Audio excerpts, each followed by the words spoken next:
اس جلسے کا پہلا مضمون ہے غالب کی ایک پیش گوئی۔ سید صمد حسین صاحب یہ مضمون پڑھیں گے۔ میں جناب سید صمد حسین صاحب سے گزارش کروں گا کہ وہ تشریف لے آئیں۔ سید صمد حسین رضوی صاحب۔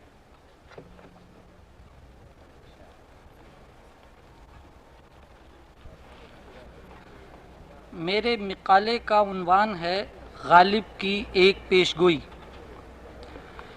مقالہ شروع کرنے سے پہلے میں یہ عرض کر دینا چاہتا ہوں کہ یہ ذائچہ جو آپ کے سامنے ہے یہ مرزا غالب کا ذائچہ ہے۔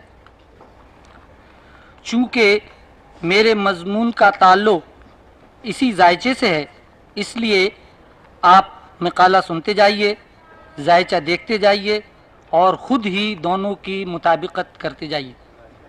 میں آپ کو صرف 6 یا 7 منٹ زحمت دوں گا۔ مرزا اسد اللہ خان غالب نے اپنے متعلق ایک پیش گوئی کی تھی کہ کوکبم را در عدم اوج قبول بوداست، شہرت شیرم بگیتی بعد من خواہد شدن، یعنی میرے کوکب کو عدم میں اوج قبول حاصل ہوا ہے، اس لیے میری شاعری کی شہرت تمام روئے زمین پر پھیل جائے گی، لیکن میری زندگی میں نہیں بلکہ میرے مرنے کے بعد۔ غالب کا یہ فارسی شعر جتنی دفعہ دہرایا گیا ہے شاید ہی ان کا کوئی اور فارسی شعر اتنی مرتبہ دہرایا گیا ہوگا، لیکن افسوس ہے کہ اس شعر کا صحیح مفہوم ابھی تک لوگوں نے نہیں سمجھا ہے۔ اس شعر کا دوسرا مصرع تو صاف ہے، لیکن پہلے مصرعے کو سمجھنے میں اہل علم و ادب نے دھوکہ کھایا ہے۔ اس مصرعے میں 3 مخصوص الفاظ آئے ہیں: کوکب، عدم اور اوج قبول۔ ان تینوں لفظوں کے معنی محض لغت کے اعتبار سے لیے جاتے رہے ہیں اور ان معنوں کے مطابق اس مصرعے کا کچھ نہ کچھ مطلب بقدر استعداد سمجھا جاتا رہا ہے، لیکن حقیقت یہ ہے کہ یہ تینوں الفاظ علم نجوم کی اصطلاحات ہیں۔ ان اصطلاحات نجوم کی مدد سے غالب نے اپنے ذائچے کے ایک اجتماع سیارگان کی طرف اشارہ کیا ہے، اور اس اجتماع سیارگاں کا ذکر کر کے انہوں نے ایک نہایت ہی اعلیٰ پائے کی منجمانہ پیش گوئی کی ہے، جس سے ظاہر ہوتا ہے کہ وہ علم نجوم میں ید طولہ رکھتے تھے۔ کوکب علم نجوم میں خداوند طالع کو کہتے ہیں، یعنی کسی مولود کی پیدائش کے وقت جو برج افق مشرق میں طلوع ہو رہا ہو اسے طالع کہتے ہیں، اور اس طالع کے مالک کو کوکب کہتے ہیں۔ طالع کو ہمیشہ ذائچے کے پہلے خانے میں لکھتے ہیں جو افق مشرق کو ظاہر کرتا ہے، اور باقی بروج کو بھی ترتیب وار ذائچے کے باقی 11 خانوں میں لکھ دیتے ہیں۔ عدم ذائچے کے چوتھے خانے کو کہتے ہیں، کیونکہ خانہ چہارم ہمیشہ ہماری نظروں سے اوجھل رہتا ہے، یعنی یہ خانہ آسمان کے اس حصے کو ظاہر کرتا ہے جو کرۂ زمین کی دوسری جانب یعنی امریکہ والوں کے سر پر نظر آتا ہے۔ آسمان کا وہ حصہ جو خود ہمارے سر پر نظر آتا ہے اسے خانہ دہم یعنی شہود کہتے ہیں، اور جو حصہ آسماں افق مغرب میں نظر آتا ہے اسے خانہ ہفتم یعنی غارب کہتے ہیں۔ اوج قبول اس اجتماع سیارگان کو کہتے ہیں جس میں کسی مولود کا کوکب یعنی خداوند طالع خود اپنے ہی گھر میں موجود ہو۔ ملحوظ رہے کہ ہر سیارہ 1 یا 2 برجوں کا مالک ہوتا ہے، مثلا مشتری برج قوس اور برج ہود دونوں کا مالک ہے۔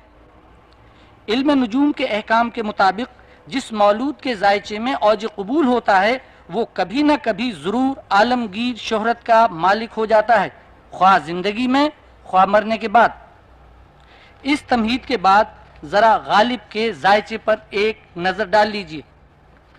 غالب کا یہ ذائچہ ان کے کلیات فارسی کے قدیم نسخوں میں موجود ہے، لیکن بدقسمتی سے جدید مطبوعہ نسخوں میں سے اس ذائچے کو نکال دیا گیا ہے، جس کی وجہ محض یہ معلوم ہوتی ہے کہ جدید نسخوں کے شائع کرنے والے اس ذائچے کی اہمیت سے واقف نہیں تھے۔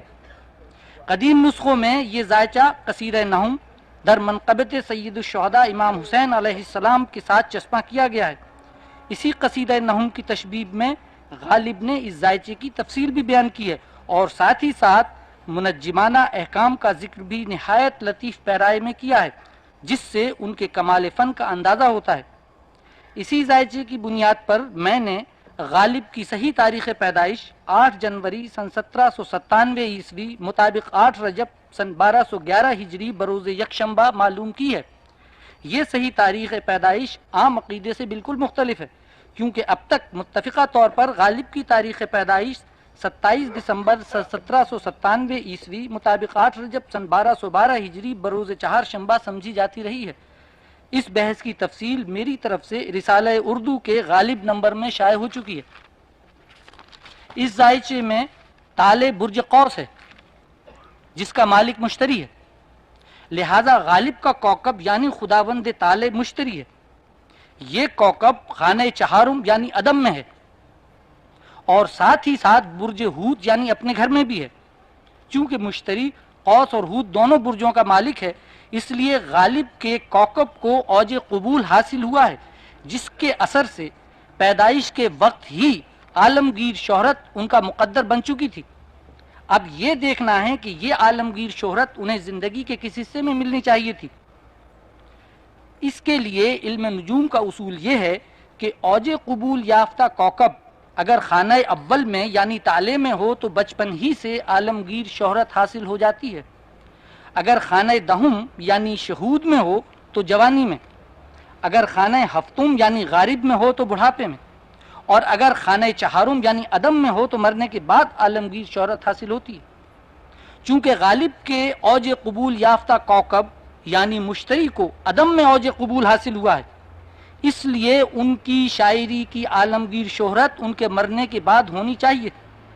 علم نجوم کا یہی وہ راز ہے جو غالب کے مصرع اول میں پوشیدہ ہے اور جس کی بنیاد پر انہوں نے مصرع ثانی میں واضح طور پر اپنے متعلق پیش گوئی کر دی تھی کہ میری شاعری کی عالمگیر شہرت میرے مرنے کے بعد ہوگی۔ اس پیش گوئی کی صداقت آج دنیا پر روز روشن کی طرح آیا ہے اور ہر طرف غالب کی 100 سالہ برسیاں منائی جا رہی ہیں۔ آج کا یہ جلسہ بھی اس کا جیتا جاگتا ثبوت ہے۔